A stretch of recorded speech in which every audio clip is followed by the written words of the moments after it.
was identified as mentally retarded, put back from the 5th grade into the 4th grade, and stayed in that category until I got out of high school.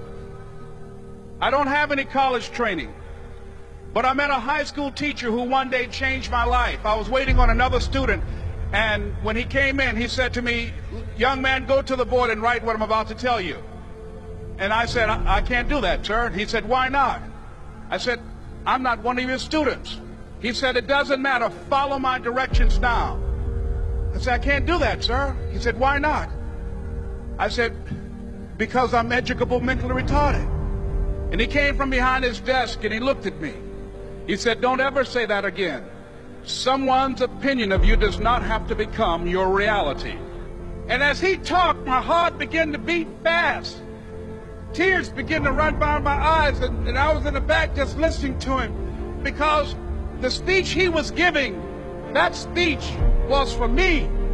And he said, "Les Brown," he said, "if you want to do anything worthwhile in life, you've got to be hungry." I told Mr. Washington I wanted to become a disc jockey. And so I started working to develop myself. He said, "I want you to practice every day being a disc jockey." I said, "But I don't have any job now." He said, "It doesn't matter." He said that it's better to be prepared for an opportunity and not have one than to have an opportunity and not be prepared. And as I was working to develop myself, I applied for a job as a disc jockey, WMB, on Miami Beach. I went to a guy named Milton Butterball. I said, "How you doing, Mr. Butterball? I'd like to get a job as a disc jockey." He looked at me, he said, "You have any broadcast background?" I said, "No, sir, I don't." "You have any journalism background?" I said, "No, sir, I don't." He said, "We don't have any jobs available." I said, "Yes, sir." I went back to Mr. Washington and I told him. He said, "Don't take it personally." He said, "Most people are so negative, they will have to say no 7 times before they say yes." He said, "Go back again." So I went back again. I said, "How you doing, Mr. Butterball? My name is Les Brown." He said, "I know what your name is. What do you want?" I said, "I'd like to know whether or not you have any jobs at disc jockey, sir." He said, "Didn't I just tell you yesterday we didn't have any jobs?" I said, "Yes, sir, but I know whether or not somebody got laid off or somebody was fired, sir." He said, "No one was laid off or fired. Now get on out of here." I came back the next day like I was seeing you for the first time. I said, "Hello, Mr. Butterball, how are you?" He looked at me with rage. He said, "Go get me some coffee." I said, "Yes, sir." And I went to get him some coffee. After a while, I would get their lunch and dinner, and I would go in the control rooms and take the disc jockeys their food, and I would not leave until they would ask me to leave. One Saturday afternoon, while I was at the radio station, a guy named Rock was drinking while he was on the air. I was the only one there, looking at him through the control room windows, walking back and forth, young, ready, and hungry.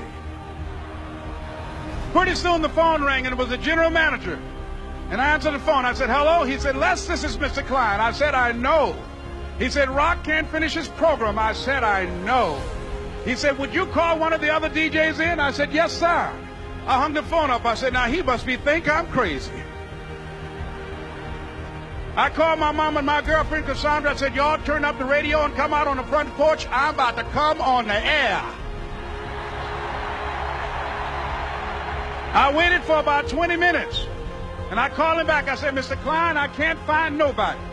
He said, "Young boy, do you know how to work the controls?" I said, "Yes, sir." He said, "Go in there and don't say nothing here." I said, "Yes, sir." I couldn't wait to get behind those controls. I put on an old Stevie Wonder record called Fingertips. I sat down behind that turntable. I said, "Look out, this is me, LB Triple P. Les Brown, your platter playing papa. There were none before me, and there will be none after me. Therefore, that makes me the one and only. Young and single and love to mingle, certified, bona fide, indubitably qualified to bring you satisfaction, a whole lot of action. Look out, baby, I'm your love man." I was hungry. I was hungry. You got to be hungry. Begin to know that you have greatness within you.